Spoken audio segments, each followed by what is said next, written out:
Here we are once again. Let's see if I get Steven. I think Steven's mic is live too. Let's see. We started on time. Do we have audio on time? Oh, you're faking. Use the actual words. How are you? Good. Good. Well, we have a lot of people in the chat already. Welcome everyone here once again to Friday. We made another week. It was a difficult week. A very difficult week. Let's hope it's getting close to Christmas. Everything's running on fast forward. People's emotions are all over the place. You know, my emotions are all over the place because their emotions are all over the place. It's tiring, right? An emotional time of year, then it sounds like. Well, Pliskin and everyone's giving a thumbs up here. We got sound. So, hey, good. We started on time. The video works.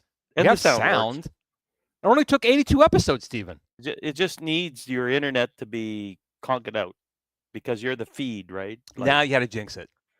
Now you got to go jinx it. Can't be all perfect, I guess, right? So it's good.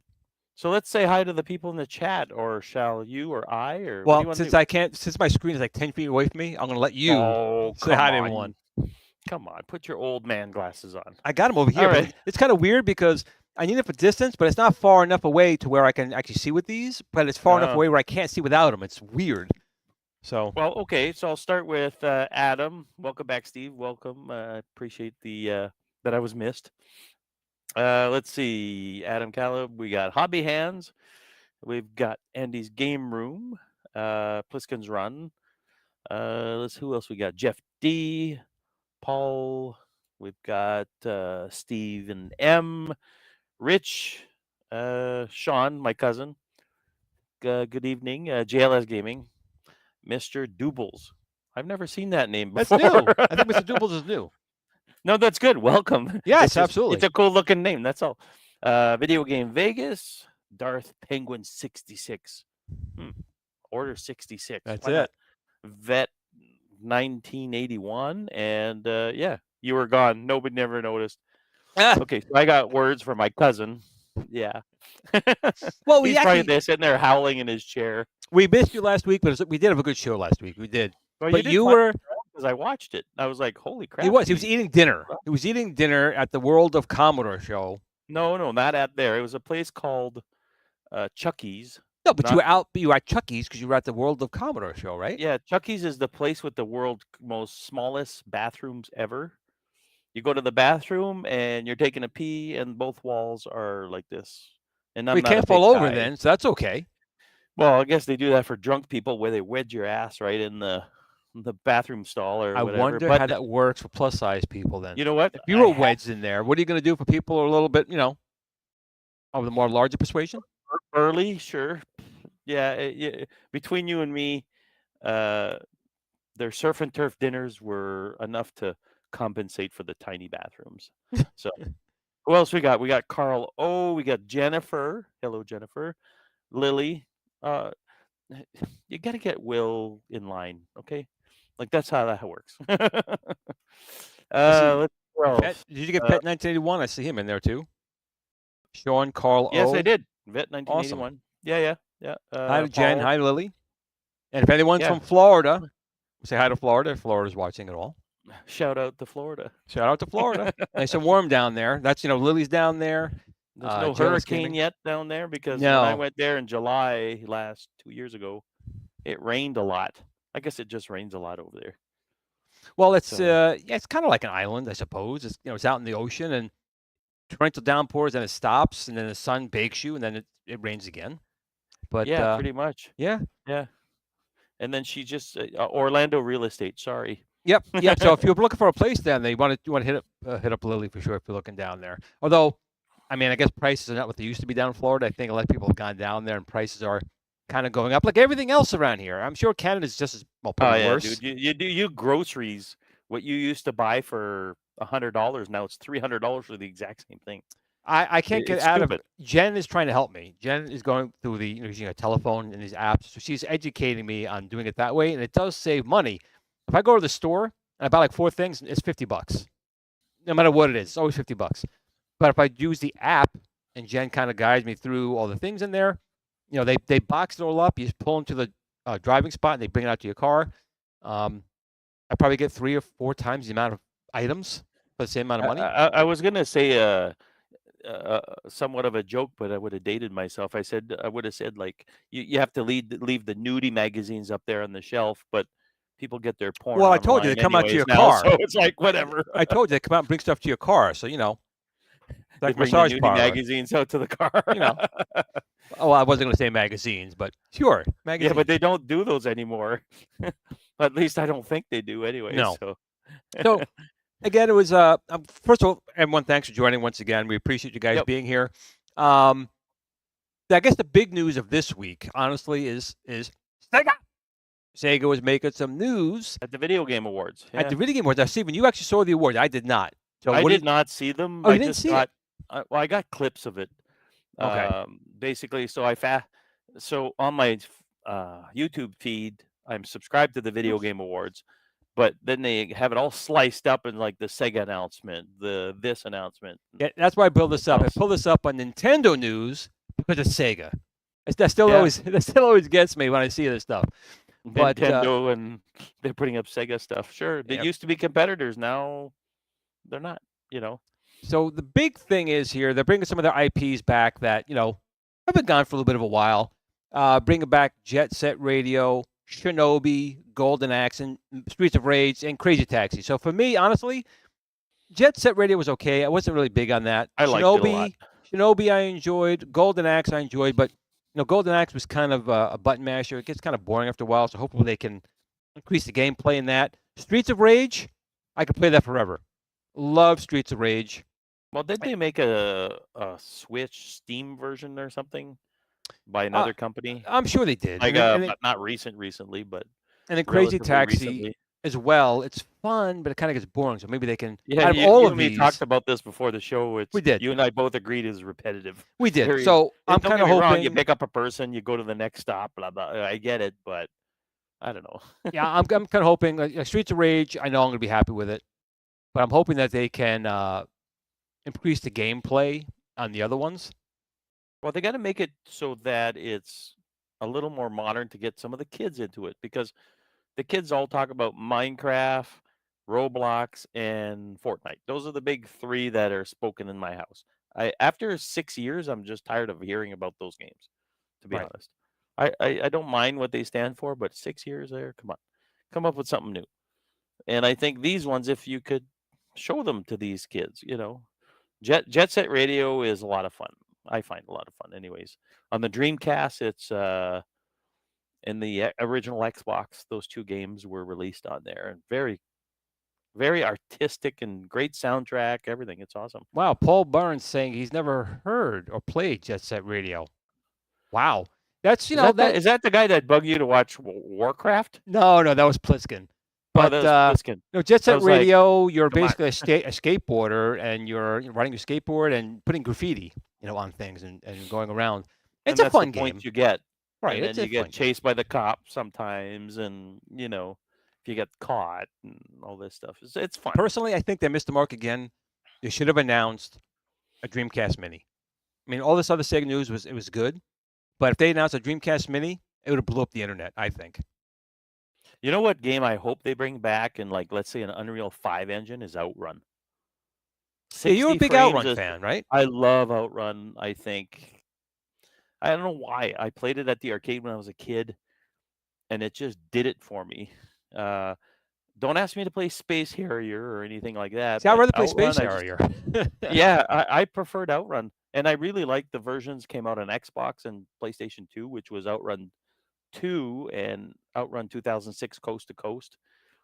They're the arcade versions. So what they used to do is put original Xbox hardware in those arcade machines, so they were able to do ports like fairly quickly. But if they Right. were to take all that and modernize it, could be fun. With a lot of Xbox Live or online leaderboards or whatever. It's pretty cool. Yeah, I think that was a good thing too. I think any of these games, I think the online leaderboards, because again, these type of games, you look for that high score, and without an online leaderboard to showcase your scores, you'll end up like Billy Mitchell, fake scores, right? He's getting raked over the Now, coals did you lately. see? I can't think of the YouTuber's thing right now. Maybe I'll post down the links. It's a 3-hour and 50-minute video about Billy Mitchell and everything that's going on, and I watched the entire thing. Do you see this thing? Okay, so there's one guy that's been on his ass. Pardon the expression. The blonde hair guy. He's Carl Joust or whatever his name is.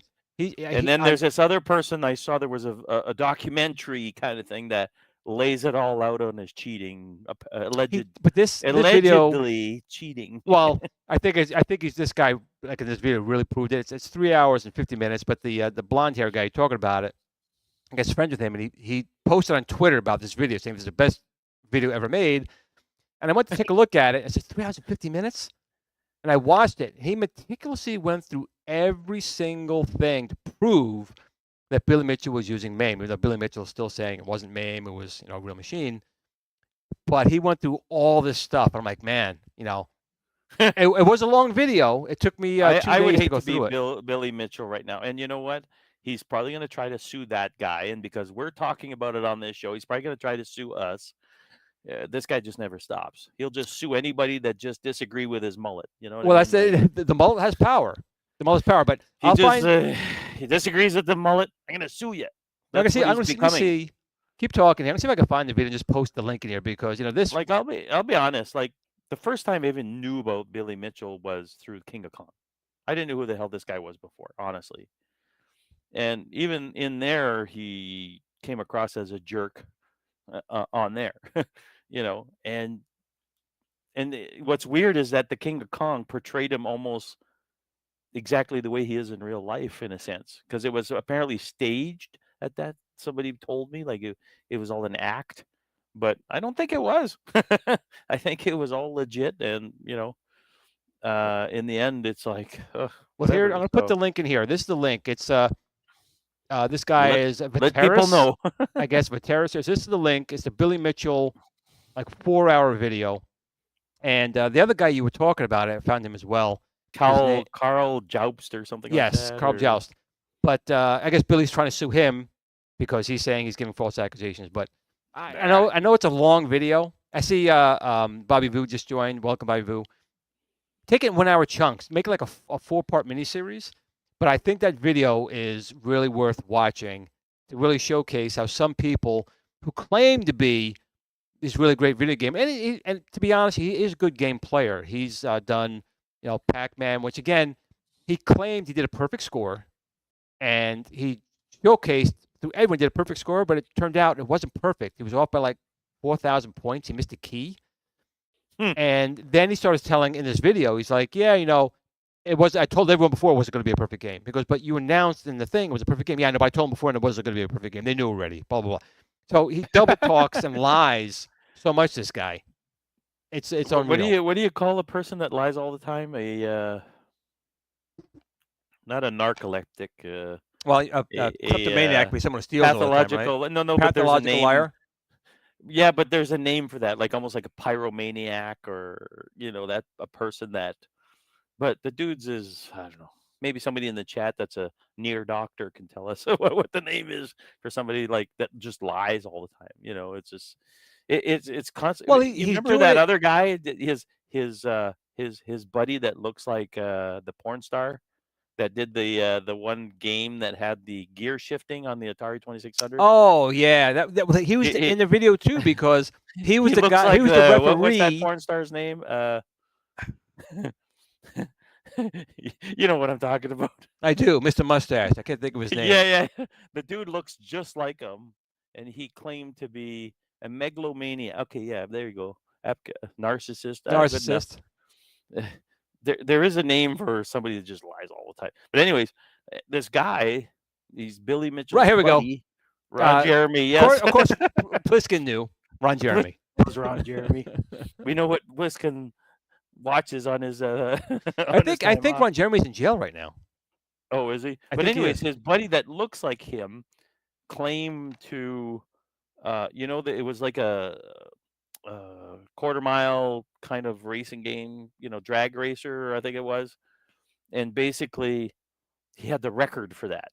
Right. Well, there was a guy who actually lied. He totally lied because they actually had a machine do it frame by frame as fast as it could go. It could never go that fast. Right, it was impossible. Ever. It was impossible. In the ROM, it's like impossible to get the score. And you guys like, I got it. And then even on a real 2600, it was impossible. Yeah, and he tried showing. He did it live like every time, and every time he couldn't get close. He's like, "Oh, it's a joystick." It was nowhere near. Never. And it's like you kind of wonder, all these guys that played these classic games that we all love, how much of them actually really did these scores? Like, I know those the gang of, we'll call them the Billy Mitchell gang or whatever. You kind of wonder. Well, that was the thing. It's almost like they got together and say, okay, let's all bullshit our high scores here. Well, they wanted Billy to be this big guy, but other people like Steve Wiebe. I'm doing this, Steve Wiebe. He had real scores done live, and then Billy was playing on MAME and put the scores in that way, and put the guy through the ringer. That poor guy went through the ringer. But it was a great King of Kong is a great documentary. If you haven't seen it, it's a really good show. Look at it this way: I've known people that have met Mr. Mitchell and have met Mr. Wiebe, and it's unanimous. They Mr. Wiebe's a way nicer human being in real life and everything else. The other one, they think he's a jackass and not a nice person. Well, what's funny is Billy Mitchell and his friend who was a lawyer, who at the time, back when Time Magazine did the article in the 80s, he was cheating. His score was a lie, and Billy proved him out. Then the guy with the dragster, Activision Dragger, he lied. Pretty much all his friends lied about their scores. They had all the ones who were Twin Galaxies at the time. Yeah, it's all like it's almost like they were getting free gasoline at the gas station they worked at, in a sense. You know what I mean? Like they all work there. They can bend the rules to their will and just make everybody believe they were gods and have scores that were just unattainable by people. You know what I mean? It's wrong. I think it's wrong, and it sucks. So and Paul's saying, I know Richie, personally, I know Richie Knuckles, and I know he's been trying to put together, I think it's the 14th King of Kong. He's trying to do another one down in Jersey. And he was actually brought up in the documentary, because he obviously knows Billy Mitchell. He was in the King of Kong, I think, eh? Now, Richie wasn't in King Kong as far as I know, but in the documentary. But which one was he in? He did his own one, King of Arcades, I think it was. Oh, the that's king of what it was. arcades. Yes, yes, yes. I do remember that. Yeah, yeah. Just don't invite Billy Mitchell. That's all. Well, If invite he's him. in Have him jail. try and play it. He's not in jail, but he should go. I wouldn't mind meeting him and seeing him try to do a score. Again, the guy can play the game. It doesn't Oh mean yeah, yeah. he's getting these super high scores, but he's better than most. But if he cheated, and he's been proven, I think so far that he has, even though he keeps defending he's not. You ban him just like Pete Rose. Oh, Pete Rose bet on his own he games, apparently and they has banned him. no witnesses to his gameplay. So No, of course you're gonna pull whatever number out of your butt. It's like saying it's almost like saying the Olympics. I got under 10 seconds on the 100-meter dash. Nobody saw you, but you just said it, and it gets put into records, right. like official record books. In normal circumstances, people be going, no. No, we want you to do it in front of 10,000 people with computers tracking your time, blah, blah, blah. Right. And Twin Galaxies should not have allowed Well, this nonsense to I think continue for years. the big problem was that he was part of Twin Galaxies, and he was like their poster child of Twin Conflict of Galaxies. interest. Big, huge conflict of interest, and it was friends, and I don't know what it means over there. like Billy Mitchell wouldn't lie, so we're going to believe him without actually. Oh, that's my buddy Billy. Hey, Right. Billy. Which is kind of wrong. thing. Yeah, Which is well, that's wrong. the thing. These guys, it is what it is. So, anyways, enough talk about those yahoos and lying. Yep. Just wanted to mention that documentary. It's 3 hours 50 minutes, taking like 1 hour chunks. Yeah, go ahead and look at it. It totally looked worth it. interesting. I watched some of it at the beginning, and then I was like, this is a big lie. It's all about a liar, kind of thing. And I just said, screw it, and kept Right. doing it, But yeah. So, but the Sega news is pretty promising. I have to. It is. Now I know that Streets of Rage, they did a remake about 2 years ago. Yeah, that's the one I was talking about. It's hold on. That's one of the few games, the very few games that Cole will play with me until we beat the boss. He will sit down and we'll go through the whole thing. It's got great music. It's got great gameplay. It's fairly fair.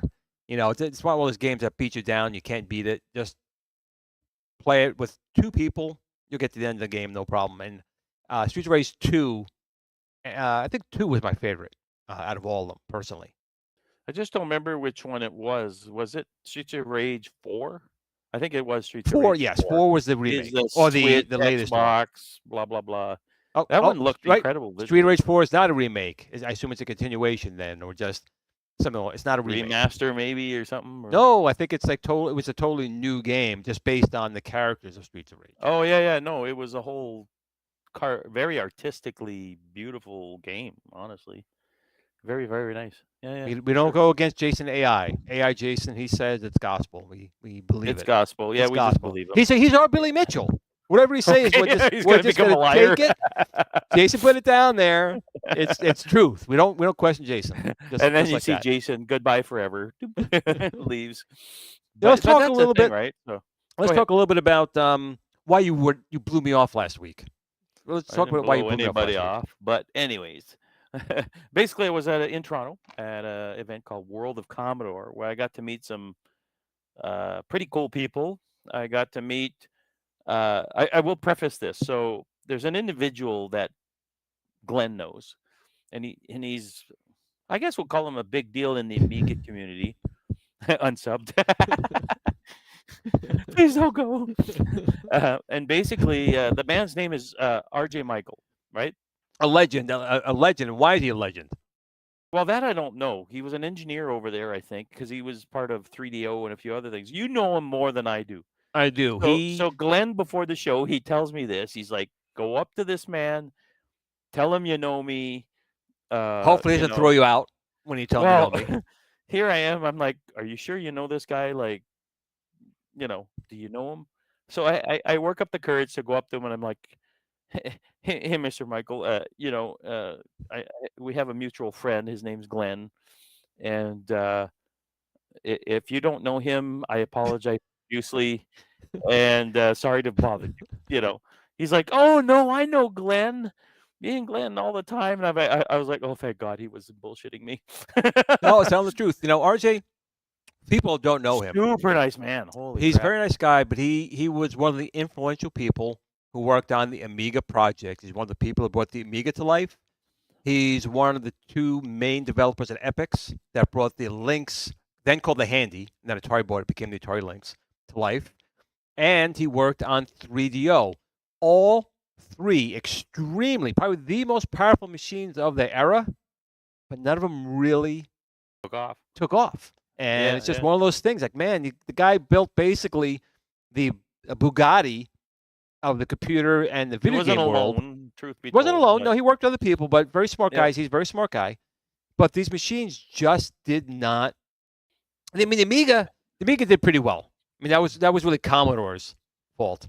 The Lynx did okay. The problem was the NES and Nintendo locked up all the licenses, and Atari was not what it used to be. It couldn't really manufacture and make the games all by themselves. 3DO's real downfall was that the hardware was $700, and by the time it came down in price, PS2 was coming around and kind of took care of that. Yeah. Yeah. So in any case, he met him, and the next morning I was sitting down with a friend, and he sat down right beside me, and he's like, "Hey, how's it going?" Started talking about, and then I told him about this show. So we're scheduled to have him in a couple weeks. No, 3 weeks. We're shooting for the 29th. I think he said okay, right? He'll be the last show yes. of 2023. We're gonna have him on for the end of 2023. Yeah, he said yes. Let's hope it still remains a yes. So we're gonna have him. So I met him. I also met a YouTuber called Chris Edwards. So what he does, Chris Edwards, not John Edwards. That's a psychic. Not the psychic guy. No, this guy is American as apple pie, as one would say. So what he does, he likes to people refer to him as Dr. Edwards because he fixes Amigas, and that's all he does. So people send him Amigas. I don't know. Apparently, he doesn't charge anything. I don't know much of the details or whatever, but he will repair your old Amiga to keep them all alive. He worked at Commodore, apparently. Back in, I guess they had an office in Pennsylvania somewhere. Yeah, that was their the main office in the States. Okay, so he worked there. I don't know for how long or when exactly. We didn't get into those conversations. So we're thinking of having him on, but he's a really nice guy too. It's kind of weird. Like sometimes you meet people on YouTube or you talk to people that are on YouTube, and some of them let it go to their heads. They become snobs and whatever. But like me. Chris, yeah, Glenn is all diva. He's diva'd out. But Chris is not. He's legit, so we're hoping to have him on in the new year sometime. So hopefully you guys will be around for that. So he fixes these Amigas. Like he knows what he's doing. Like you talk to him about any Amiga problem from any machine, his brain just starts going and he's got repairs or tips or whatever. And so part of the show it's called World of Commodore. So Glenn called it World of Amiga, but I did. Because what else is there? I mean, what else is there? He wasn't wrong. So basically the show had the Commodore PET, Commodore VIC-20, Commodore 16, Commodore 64, Commodore 128, and then Amigas. So Amiga 1000. So people had brought their 1000s with a Pi Storm in it. And this 1000 goes so fast that you have no idea, right? You know what? The Amiga 1000 was, I think, the most beautiful Amiga. I know some people like the 3000. It looks great. I don't know why they didn't keep that form factor. I think it was really just because that was designed pre-Commodore. It wasn't Commodore's design. But I mean, all of them, I think the 1000 was the most beautiful home computer built. They even built the tray for the keyboard right in the front that goes right underneath the front. Yeah. Nice. Very elegant machine for sure. So we basically got, everybody was there. So everybody's showing off. This one guy was playing Doom on the Commodore 64. And what it was doing is it was taking a Raspberry Pi Zero, running it, and running it through the VIC chip. So it would display Doom, but in the colors of the Commodore 64. It was kind of freaky to actually see that. It was like, wow, okay. So I got dressed up at Leisure Suit like no. I love that game. That game was awesome. Love that game. Cum laude. Yeah, I mean this right here. I mean this bam, Video toaster. Oh video yeah. toaster. You know, that right there should have really made the Amiga still Oh, be on to this day. To be I quite almost honest. forgot to tell you, Glenn. So okay, so speaking of video toaster, um, I think before RJ was going on, there was this two special guests that showed up on uh, a remote, basically. So the two actors from Babylon 5 said hello to everybody. Who? So hold on, I want to get the actors' names proper. The commander guy and the woman. Bruce I forget. Boxleitner? So Claudia Christian. Yeah, and Bruce Boxleitner was the commander. Yep. Those two showed Wow. up and they were like, "Hello, world of Commodore in Wow. Toronto, blah blah blah. Hello, fellow nerds." And they talked about how Lightwave was revolutionary back then. That they had the green screens and all that stuff, and say, "Okay, there are spaceships coming," and it was one of the first times that actors had to act on a green screen. In a Oh, hold sense. on one second. Unfortunately, our AI made a boo-boo. Michael Hare Oh, passed away a number of years ago. Unfortunately, he was the original commander of Babylon 5, and he had I don't want to say he had some issues. He had some issues that it's kind of like schizophrenia. So he asked to be taken off the show, and that's why Bruce Boxleitner then came on the show. okay. But So Bruce RJ was the guy that was there. right, and RJ Swinsky brought him on for a couple of episodes, but I believe he passed away like around 2017 or 2018. Unfortunately, Michael O'Hare. That's the first time our AI got something a little bit wrong there. Yeah. So Bruce was the guy there, and was it Claudia? Yeah. Yep, Claudia She was. came on first, and then she was talking, and everybody's just about lost their minds. She had to look good though. She had to look good. Claudia Christian. She looks good for her age, I'll tell you Yeah, that. I know. Just saying. But I don't know how old she is or anything. Here, let me check the thing. 58 years old. Yeah, she looks good. 58. She looks real good. So basically, she was there just talking about the Amiga. She says, "Look, I'm not a nerd or anything," Really? but she's like, yeah, she was like, we saw it in post production when they were putting stuff back together to say, okay, these are the spaceships you're gonna react to, that sort of thing, right? So, and it was very slow back then and all that stuff. So it was one of the first times she was saying that actors had to act against nothing, and it was all going to be put in later in CGI. And CGI was even a new term then. You know what I mean? Well, Babylon 5 had two really big things. First was the 5-year story arc, and it's very common today to have a series that puts tidbits and crumbs in episodes that you find out later on. Babylon 5 was the first show to do that. In fact, Deep Space Nine was a complete ripoff of Babylon 5, if you look that up. But that was the first. The second is it was the first TV series, or really anything, that used a home computer, the Amiga, Yeah. video toaster, for Yep. all the visual effects. And of course, after that, it was also RoboCop the series. Sequest used the Amiga a lot. And there was that movie Star Sherlock Trek used it too. Star Trek and Sherlock Holmes. I forgot which one that was called. Young Sherlock Holmes. That was it. All Young used Sherlock this Amiga. Now it's funny because back there's always you have your like Mets and Yankees. You had your IBMers, you had your Macintosh people, you had your Atari people, and you had your Amiga people. And I always loved hearing the Macintosh people going, the Amiga's not that great. We have the toaster too, and they're using our machine. But they failed to mention it was a complete Amiga 2000 with a toaster in it, serially linked to the Apple. So the Apple didn't have the video toaster. They basically had to connect a complete Amiga to it for it. But I forget what it was. Yeah, it's So yeah, they showed up. They said a bit of a speech, we'll call it. And what else was there? Oh, I got to tell you this. This is old man talking here. Okay. Uh-oh. At my desk, I was sitting there selling a ColecoVision and a few other knickknacks that I needed to sell. On my left, there was a gentleman doing banners in Print Shop. You remember Print Shop on the Commodore 64, or I'm sure in the Apple II or the I had it on TI-99? Print Shop for the PC. Yeah, so it would print out banners on the perforated paper, right? Yep. So this guy's over there, he's printing whatever. And he had a mustache with a hat, a funky hat. And Frank from Retro Rewind comes over. He's like, "Steven, you know who that guy is?" I was like, "Nope." This guy was a TikToker. that was pulling in 300,000 plus views per video, showing kids old technology on TikTok. And they And didn't know, he like was the kids didn't know what they were, like a telephone with a dial, and they didn't know what to do with it, type of thing. kind of thing, yeah. So he basically he was printing out stuff from print shop. He was talking about how to make music on these old machines and whatever, all at the show. But he was doing it on his own. He didn't have a bunch of people or whatever. And Frank comes over. He's like, that guy.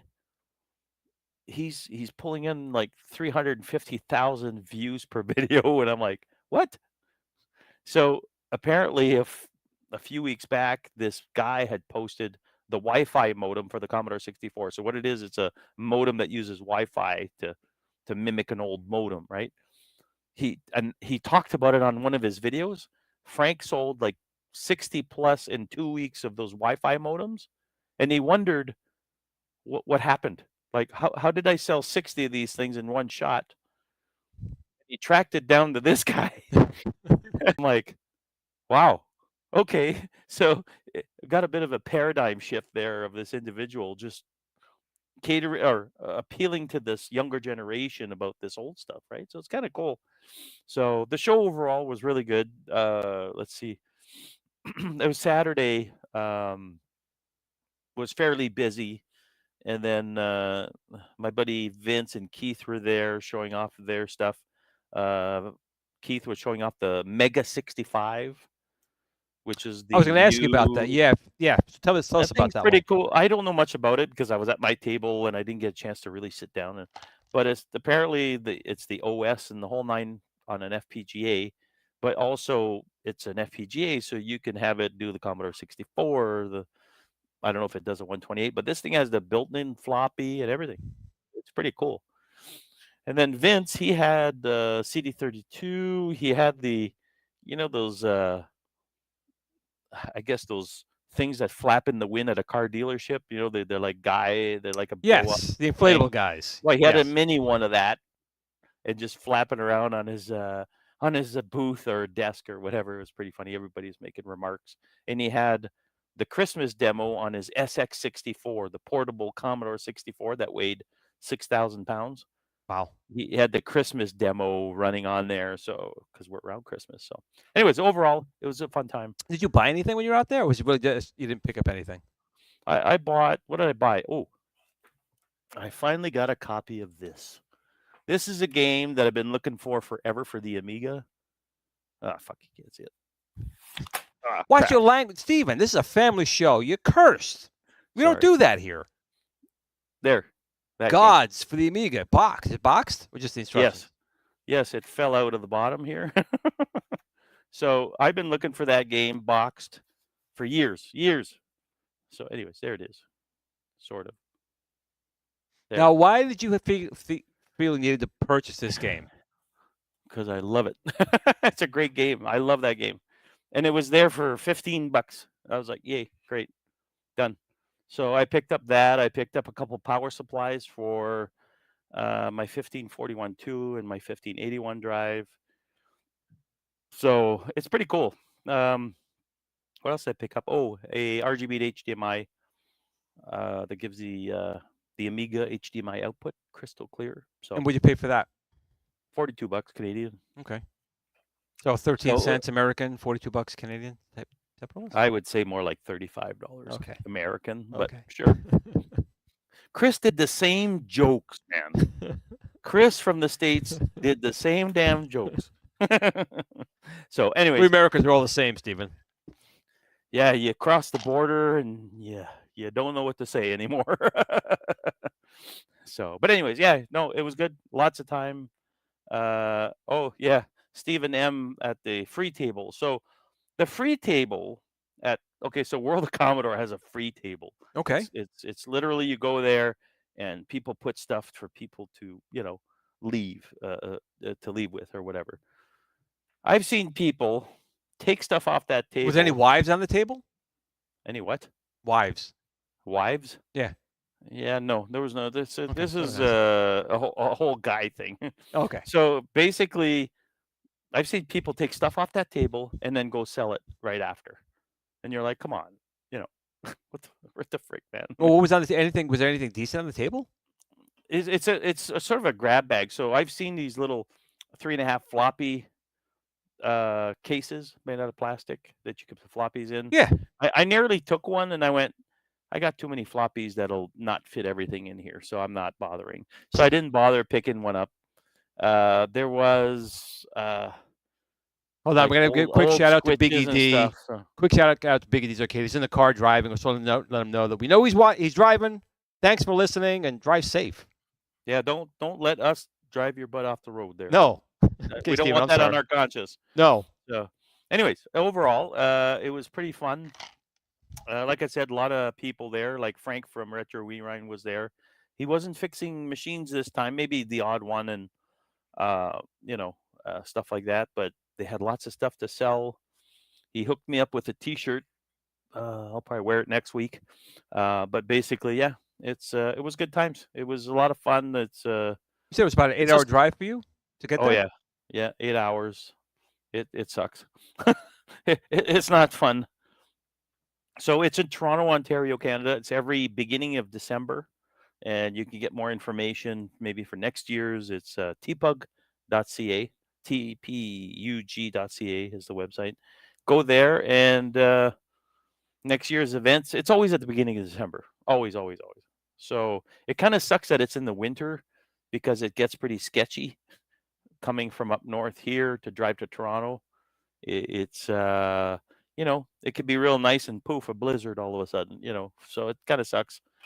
But overall, there was a lot of people there with questions. It was kind of weird. This one guy had a Commodore 16, and 2 weeks before that, I had the same problem this guy had with my Commodore 16. It was the polarity on the power supply. I was like, yeah, it's broken on that machine. The polarity is inverted on the power supply. Yeah, was this a one-day event or was it all weekend? Two. Days. So I got there Friday, and basically the next morning is when the show starts. Essentially, it goes all day Saturday till about 5 or 6 o'clock, and then the next morning, people usually leave around noon, 1 o'clock, 2 o'clock, that sort of thing. Start packing up, but it's technically a 2-day event, but most of the people show up on Saturday. So I don't know if there's a US one gamer fridge. So I don't know. I know there's a Chicago show that's close. I think it's called VCF. You probably know that, Glenn, more than it's the Vintage Computer Festival, I think what it is. And I think it's in September. I think that's what it is.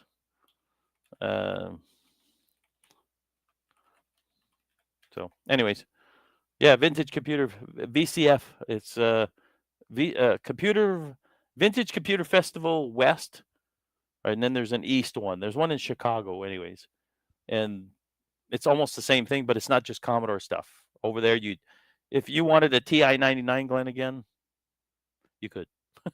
So you're being awfully quiet there. What's going on? Well, I was pulling up something here. So I know we were talking about this, but there's something I want to talk about next as well. We were talking about earlier. Go for it. I'm done talking about World of Commodore. So Godzilla. Oh, -1. Godzilla.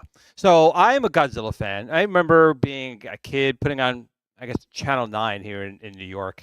And every Saturday morning, like around 1 o'clock in the afternoon, they have a Godzilla film on, and you watch these films, and you just some guy in a suit just chomping and stomping and everything.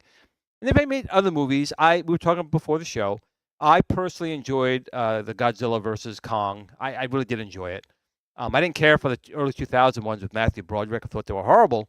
However, this one's apparently gone under the radar here, and it's -1. Godzilla -1. So I'm gonna play. You got that Viper logo. Yeah, why is that Viper? See if I can figure out what's going on with this logo here. Let me see if I can find it. Drag the layer. What the hell's going on with this logo? I don't know why it's up there. Give me a second. I know about self-promotion, but this is ridiculous. It is. It's pretty bad, but I'm not quite sure where it's coming from. Let me see if I can find it. Well, play the trailer. It'll prevent you from getting a copyright strike with that thing on there. So, give me one second. See if I can find it. This is supposed to be a great movie. In the chat, let us know if you saw Godzilla -1, because apparently it started off in a limited amount of theaters, and then they expanded it this week because of the success. It's been getting overwhelmingly positive reviews. Well, let's play it, because yeah, I've heard this thing is like really good. Let me know in the chat if you can hear this or not.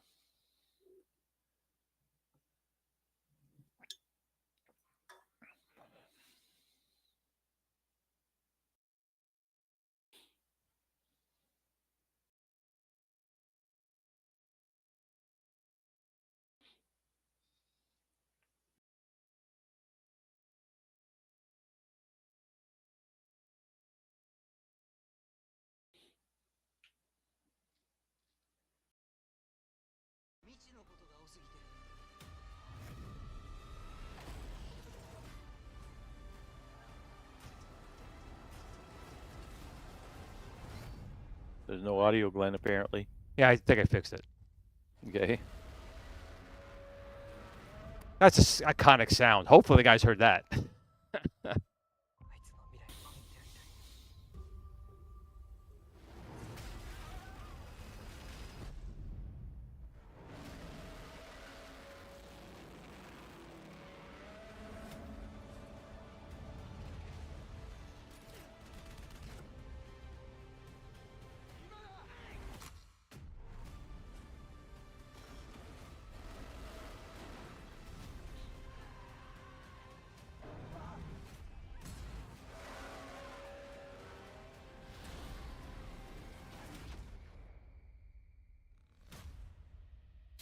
Hobby hands.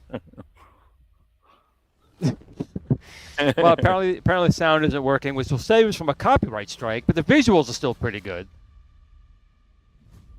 Oh yeah, this is nuts. Apparently, this movie. So I want to see it really bad. So this Godzilla -1 kind of came out of nowhere, and I apologize if there was no audio. I thought I fixed it, but I guess not. Again, I'm a big Godzilla fan, and apparently this thing's like on Rotten Tomatoes getting like a perfect score, which I don't know if that's really true, but get this thing out of here. I guess I'm gonna have to find out where it's playing, because like I said, it's playing in very limited. Yeah, it was limited theaters, and then after that, since the success has been overwhelming, they're going to send it out to more theaters to make more money, basically. Well, it's good because, you know, and I have to agree with Hobby Hands. Kathleen Kennedy had nothing to do with this. That's exactly why it was good. Number Put a one, chick in it. Actually, it's good because it had nothing at Make all it gay and to make do. Sorry, It had nothing to do with our Hollywood. It was all done, you know, I guess in Japan. It had nothing to do with our Hollywood. So Kathleen Kennedy could put in a woman, make it gay, make it suck. Yeah, wasn't able to do any of those things. So Paul was asking an interesting question. What is the -1? My theory on it is this is a prequel to what the universe is like. So Godzilla came out in 2014. This is, I think, before that, because you can see that it has a 1940s look to the show, to the movie, with the look at this. Look at this, Jason. It's got a current 97%. That's nuts. And a 98% on a movie like no one's really heard about until like a day or so ago. Yeah, it's been out for about a week, but yeah, like let's say a week. It's like this is nuts. I think the -1. I think you're close. I think the -1 has to do with it's a like Godzilla film in the Godzilla universe, but I don't think it's directly attached. I guess my understanding of the film is it looks the same though. He looks the same as but I think this is in this universe, as you know, multiverses these days. This is the first time they've seen Godzilla. This is the first time he's kind of come out. Yeah, right here, bang! It's right after World War II. Well, that's what I mean. It had that 40s, 50s look to it, right? So I think in the end, it's kind of maybe like a prequel. I'm guessing. Jet Screamer's done it, man. He's had to do it. He had to do it. Non-binary. Who invited Jetstreamer here? Anyways. So I think this is something I don't know how Hobby says because that score is so high, but that's a critic score, but that's what we need is movies like that. Well, he's saying because it's 97%, he doesn't want to see it because the critics are full of shit. But the user score is like 98%. So everybody, I have a few friends on my Facebook feed that have seen it. I want to say about 5 of them. It's all unanimous. They all loved it. I think we need a movie like this because this is not every movie has to have a deep story and whatever. Just a big Godzilla thing just destroying crap. There's nothing wrong with that. Well, Pure you know what it action. is? No, I tell you why it's doing well. This one apparently is Godzilla. They're sticking to the lore. They're not subverting your expectations. You're going in to see this guy come in and stomp the shit out of people. You know, Unfortunately, it's just Japan, but poor people over there. well, again, Just I goes guess around and what I've kind of heard from this is, Godzilla. There's two, I guess, well, three forms of Godzilla. One was that Godzilla was an alien, and that's where he came from. That's one theory. One is he's a leftover dinosaur, right? And he got his powers. And the last one was I think this one's based off of. It was the nuclear bombs dropped on Hiroshima That's and right. Nagasaki that made this dinosaur become what he is now. And I Yeah. think that's where they kind of went with this one.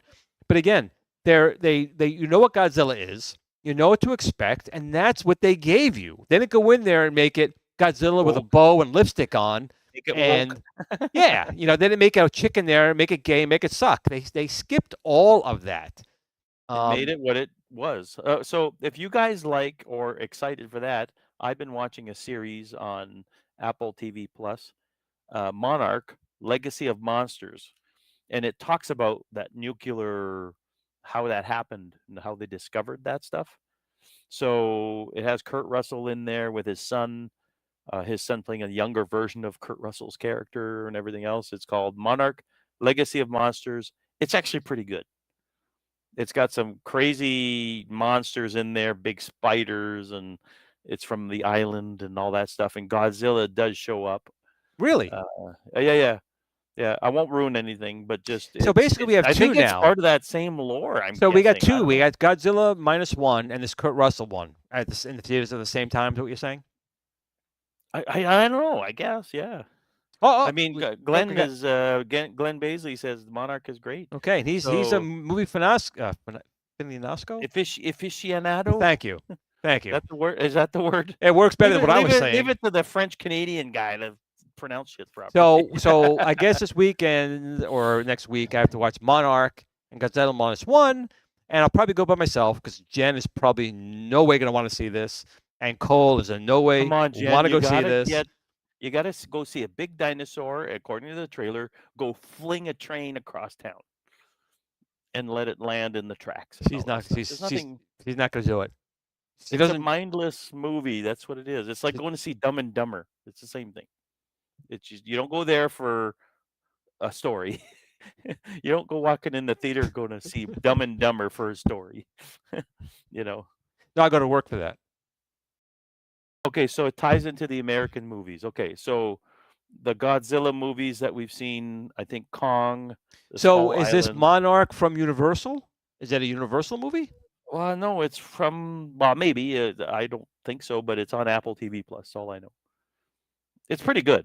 So maybe what we'll do is we'll do a show in the new year, and we'll be like, hey, it has nothing to do with it, or hey, it's part of the same lore. Like right now, I have no idea. Yeah, I used to go to movies by myself, but all the seats were always sticky. So I don't go to those theaters anymore. Not those kinds of. No, it's from the soda. People drop all the soda on the floor. What do you think? Oh, those theaters. Oh, those. Yes. Theaters. Okay. Where were you going with that? I don't know. You live in New York. There was a lot of those questionable theaters. We have Glenn saying Monarch was great and Zero Redux saying Monarch was terrible. I didn't mind it. Well, it's not finished. It's still running right now. So there's one episode. I think they're on the fifth episode right now. 720. Godzilla 1 is even better on weed. I don't do that. So I used to like the Japanese one where it had Ultraman show up and get blown up the size of Godzilla. Remember that?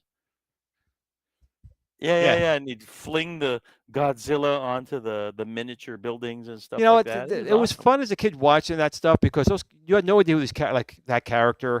You had no idea who these characters were, but you still watched it. But it was still fun. It was still fun to watch these things. It was what it is. And it's always this too. Ready? Ready is always this. Godzilla! He's coming! Look out! Yeah.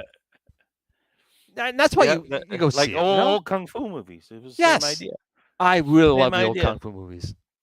Those are the best. We'll have to do an episode just on those.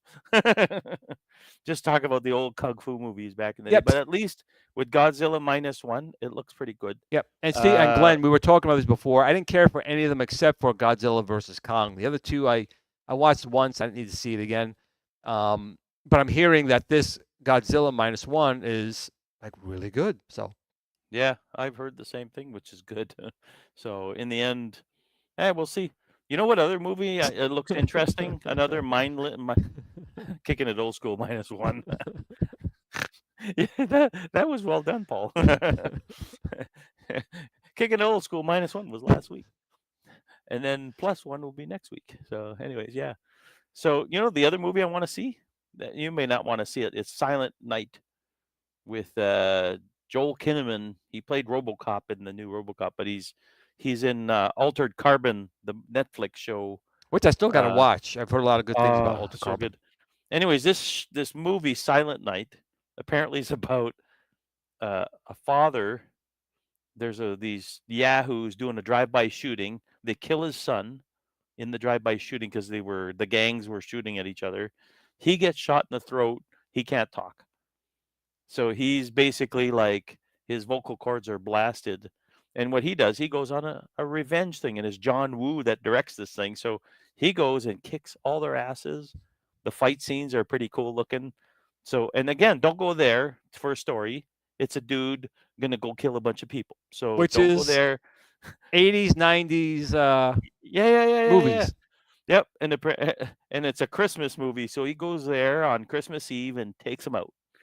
Apparently. Hold on, we got a super chat from Hobby Hands, a $5 super chat. Hobby Hands, thank you. Have you seen the new AI that they're testing? It morphs the lips so it matches the Japanese to English audio. No, Really? I have not seen this. Is it what is it? Google Gemini? You hear about that? Google just their new one, right? Yes, their new one. And next week they'll release the Coleco Gemini. No, I don't know. I don't know. It's the I saw that and it's supposed to be a ChatGPT 4 killer, but apparently the videos were faked. Really? The word's coming out that they edited the video.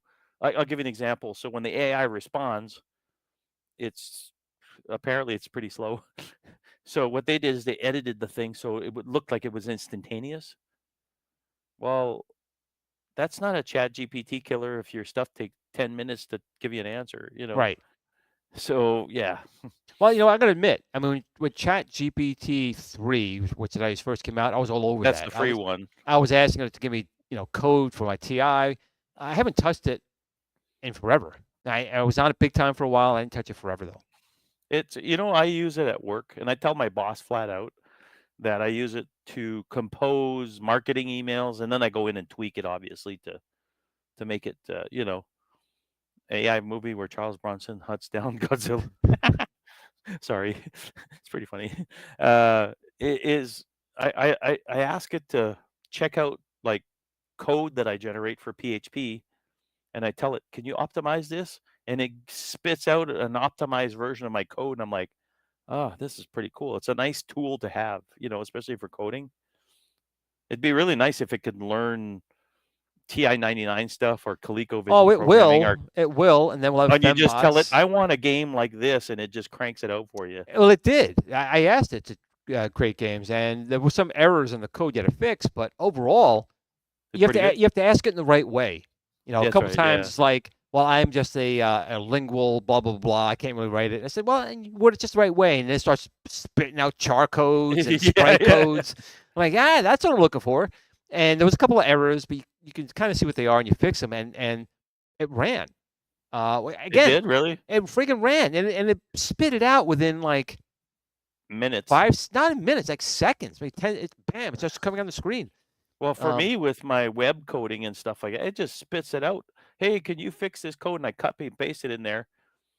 And I was having problems with a MySQL query one time, and I was trying to get it to be smaller and more efficient because it was kind of laggy. So you make it smaller, more gay, more chicks, more lame? Yeah, more lame, and that's my version that happened.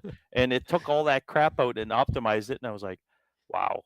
And it popped this stuff, and it goes, here's your code. Click, copy, paste. It was done. I was like, holy crap.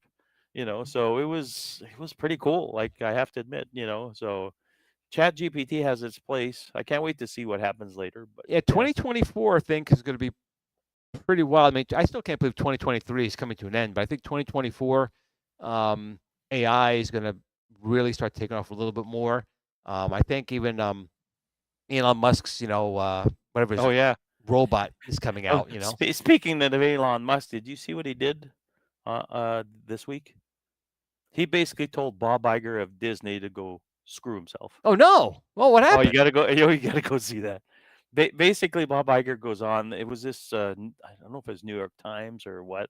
He was on stage, and Bob Iger. They were talking about, like, Disney pulled the advertising from X. Okay. And blah blah blah. Oh, we like what Elon's doing over there at SpaceX, and all that stuff, and blah blah blah. Butter up, yada yada yada. Right. And then the interviewer, Elon Musk, goes on later on, and he basically, the interview asks him. He says, "So what do you think about Disney pulling the advertising and blah blah blah?" And basically, Elon says, "Man, anybody that tries to blackmail me to pull advertising and all that," he basically said, he literally said, "Go fuck yourselves." Really? Oh, I'm gonna have to Right look this thing there. up. And then he went and he looked at the interviewer. The interviewer was like all stunned, and he basically says, "I can't be more clear. They can go screw themselves." And then Nice. he basically, like, I sat there and I went, "Wow." It was kind of, I wouldn't say empowering, but it was kind of a relief. I guess we're not going to see a Mickey logo on a SpaceX ship anytime soon. And after he said that, he's like, "Hey, Bob." At the end, I got to watch this. At Iger. Oh, it was funny. His price list. Briscoe's like, he sure did. I watched it. Oh, he basically told Disney, he gave Disney the middle finger, basically. Wow. Good for him. Take your advertising. Good for him. But they were blackmailing. They pulled all the advertising away from X, and they were like, our beliefs don't align, and blah blah blah blah blah. That just, and he went goodbye. Up. He went basically goodbye. Yeah. Take your garbage and go home, basically. Yeah. Disney, as of right now, Disney's a dying brand. It's a dying brand. Oh, that no one's seen their movies. Not fire in a good way. Fire as in dumpster fire. Yeah, dumpster fire. People are still going to Disneyland, but not in the numbers they used to at all.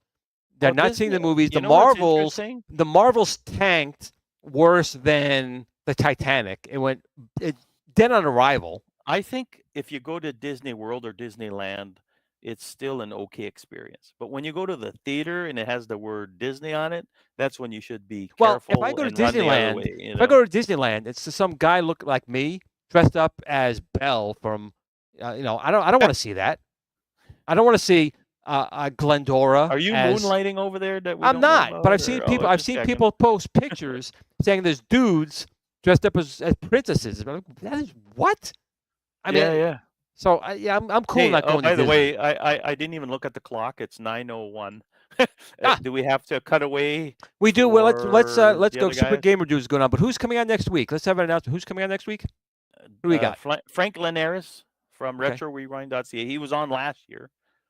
We had him last December, and he might have some stuff to give out, or a thing to give out. So tell your friends, or don't tell your friends, because you want to be greedy and win the whole thing by yourself. But he might have a discount code for his store, but I think he's not to give things away. Just show up next week. That's all we're saying. All right.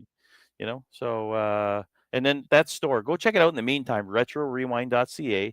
If you own an old computer, 8-bit machine, or an Amiga, Coco 2, Commodore computers, he's got new stuff. This is I'll put a trademark. He liked my tagline. He goes, "New stuff for old stuff." That's what I told him. And he's like, "I'm going to use that." And I was like, "Yeah, trademark."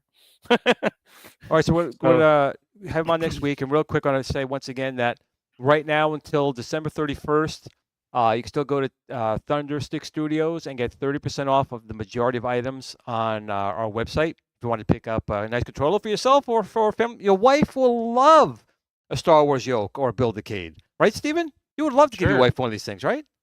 So 30%, and you save 30% off. So go there. Go there. Oh, you took it down. I was I like, did. "Go to the I thing." did. We want to thank you guys again for joining today. Make sure you tune in next week. We'll have some giveaways.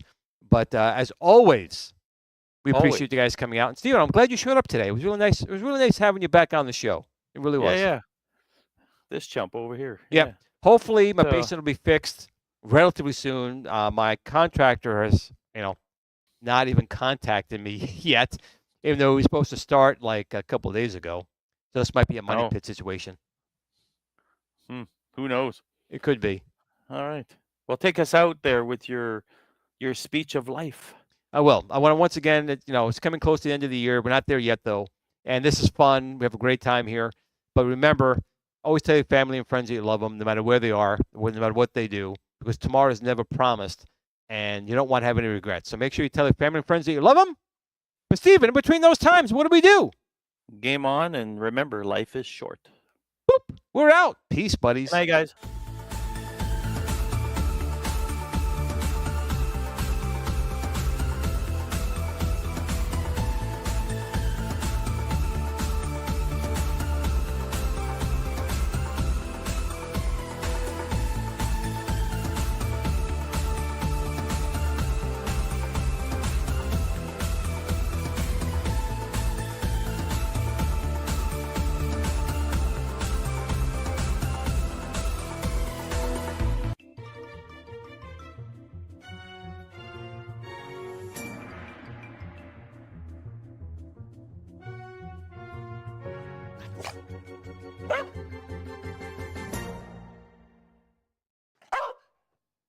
Game on. Sit, Blue, sit. Good dog.